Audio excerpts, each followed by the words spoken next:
In 2004, I appeared as a guest on Howard Stern's radio and television show. And to this day, people are asking all sorts of questions about it. How did you get there? What were you doing there? Why did you use a different name on the show? Well, now I have the opportunity to tell you all about it, and so I'm going to. So I'm a huge Howard Stern fan, a giant one, and I used to listen to it every morning. I loved it. You know, and Howard used to play all sorts of different sounds and things, and they used to play a sound of a woman called Taylor Rain from an old adult film that she did called Weapons of Ass Destruction. And she just made this little, oh yeah sound, and I always thought it was very funny. And so I kept searching the internet, Googling and stuff, see if I could find it, and I never could. But I found another woman by the name of Aurora Snow, and she had a film called Gag Factor 5. So I checked that out, and sure enough, you know, it was just this woman making these funny, just strange noises. And I had a friend of mine come over and watch this, and I said, is this what I think it is? And he said, it absolutely is. I said, holy mackerel. And then I started to show it to all my friends. I showed it to Ben, everybody. I was like, you gotta hear this funny sound. And so Ben and I were hanging out one day, and I said, you know what? I think I need to get this to Howard Stern. He's got to hear this noise. It's so flippin' funny. And then it came to me, there was this party in Greenwich that happened every summer. It was at my sister's neighborhood, and Gary from the Stern Show lived in that neighborhood. So I said, wow, I'm gonna go to this party and I'll just bring a copy of it with me and just see what happens. If I can meet Gary and, you know, I'll give it to him. So sure enough, I go to the party and there's Gary. And I said, listen, I don't wanna bug you about work, but I have a disc for you, and I want you to take it home and watch it. And if you think it's the funniest thing you've ever heard, please show it to your boss. And if you don't, you know, it's 12 minutes out of your life you'll never get back, and I'm sorry for that. And he said, cool. So now it's the following Monday morning. That party was a Saturday night, it's Monday morning. I had the morning off, and I'm lying in bed listening to Howard, and Howard Stern goes, we have a friend who watches television a little bit different than us because he's blind. Now this guy says this is the funniest noise he's ever heard, and he's absolutely right, this is great.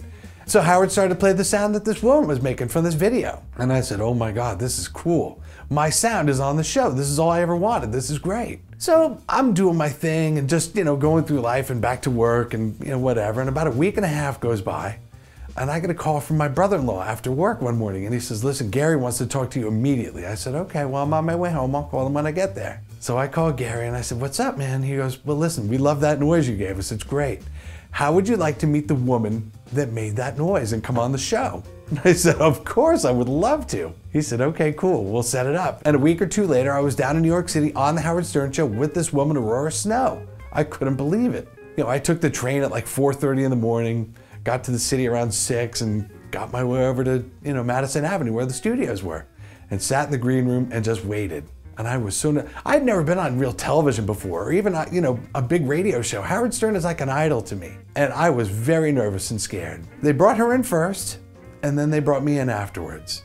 You know, and this is one of your biggest fans. This guy is tremendous. You know, he loves you so much. And I've got to be honest with you, that part's not entirely true. I think they just told her that because, can you imagine? Well, there's this blind guy who thinks it's the funniest noise he's ever heard and he would love to meet you. You know, nobody wants to do that. So they told her I was a big fan. Honestly, it just made me laugh. But there I was on the show and I'm talking to her and they're doing all kinds of things with her and stuff. And it was a lot of fun. Now, a lot of people are curious about why I used a different name, right? I said it was Pete from New Jersey because I was working on what they call an adult contemporary radio station. So it's sort of square. And in those days, it was kind of square. And I was afraid that me being on this show with this adult entertainer was gonna blow me up and they'd just fire me. So they referred to me as Blind Pete, right? That was what they had written on the screen. And that was what they were calling me too, you know, throughout the appearance. So once I'm in the studio, I am nervous. I'm so, oh my God, I'm freaking out. Because I'm here next to, you know, with my idol, right? You know, a radio legend. But, you know, it's the radio, so when somebody asks you a question, you just have to go. And so I did. And they started asking me questions about how I found the, you know, Aurora Snow and what I thought about this and what did it excite me, was it titillating and all that kind of thing. And, you know, I never really said yes or no to that stuff, you know, because I just wanted to keep it good for her too. You don't want to bring somebody in and just, we're all laughing at you, right? That's not very nice. And it was so funny too, because as it went on, I think if you watch the clip, you can see that I'm really nervous and scared up front, but as it goes on, I feel like I get more comfortable. And actually, you know what? One of the questions I've been asked a lot on YouTube was asked for the very first time on that show.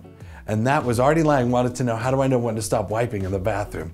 First time in my life I'd ever heard that question. Couldn't believe it. And when he asked me the question, I'll be honest, I was not prepared. I really didn't have an answer for it. So that's the part of that appearance that really makes me cringe, because I wasn't ready, I wasn't prepared. So I had nothing. I didn't even have a funny line or anything. But it was towards the end and it was short and, nice and fast. And the funniest part was, after it was all over, I got to sort of shake Howard's hand for a second and talk to him. And Gary said, "Do you know what this guy does, really? He's a traffic reporter up in Connecticut." And Howard went, "Really?" And everybody sort of got a big laugh about it, as people do. And honestly, it was over as quickly as it started. As soon as I finished the show, they took me outside, I got into a cab, went back to Grand Central Station, and off to Connecticut. There's a lot of funny things that happened this day. I mean, I lied at work, of course, and told them I was sick that day and couldn't come in. And then they hear Blind Pete on the Howard Stern Show, and they know it's me. The guy I worked with at the time said he'd gotten a couple of calls that said, "Hey, I think Tommy's on the Howard Stern Show right now." And he went, "What? What's he talking? I thought he was homesick." And after the appearance at work, people were saying to me, "Why didn't you use your real name?" I said, "Please, I'm going on the Howard Stern Show with an adult film star, This could be the thing you might need to just get rid of me." So I figured I'd use a different name. "Oh, you should have just used your name. It would have been great." But that's easy to say afterwards, right? But up front, I was not going to take that chance. I had too much to lose. I had a good job. I don't want to mess it up.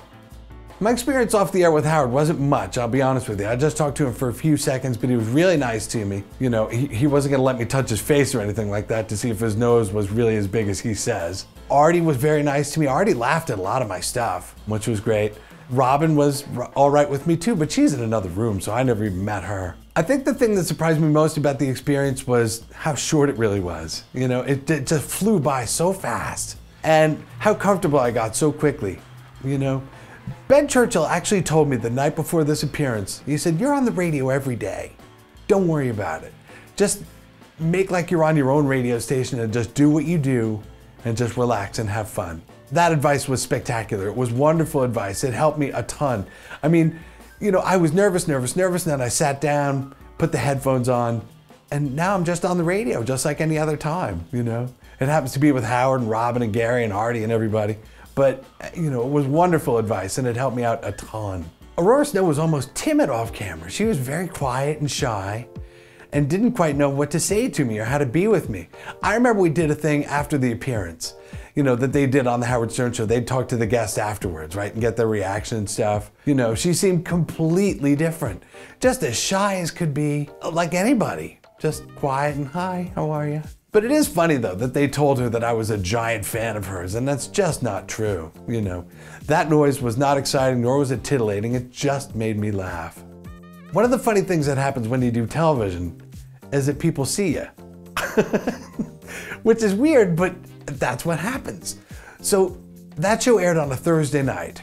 On Friday afternoon, I went into our friend Franco's for a slice of pizza for lunch before my second shift of the day.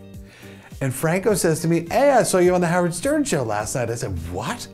You saw that?" He goes, "Yeah, it was pretty funny. You were good." People flip around when they watch television, of course, and when they see someone they know, they stop. And so I'm sure that's how he found me, and that's how others found me as well. Now, since I've been on YouTube, people have found this clip and went, "Wait a minute, Blind Pete, that's Tommy Edison. Oh my God, I know him." It's very strange.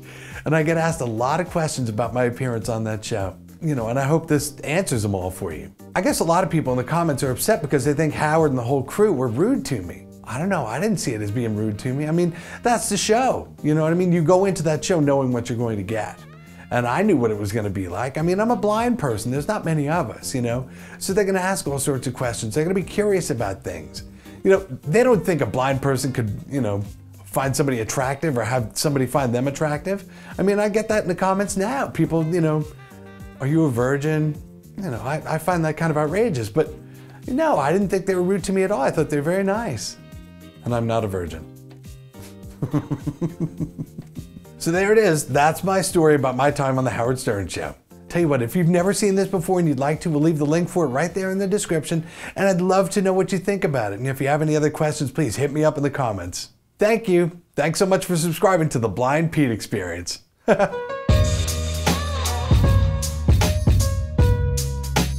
Hey, how about this new background, huh? You like this? Well, don't get used to it. Hey, we're just on the road, we're in a hotel, and we figured we have the time, so we may as well shoot some videos. So that's all. Don't be alarmed or panicked or anything. things will return to the way you're used to. Maybe.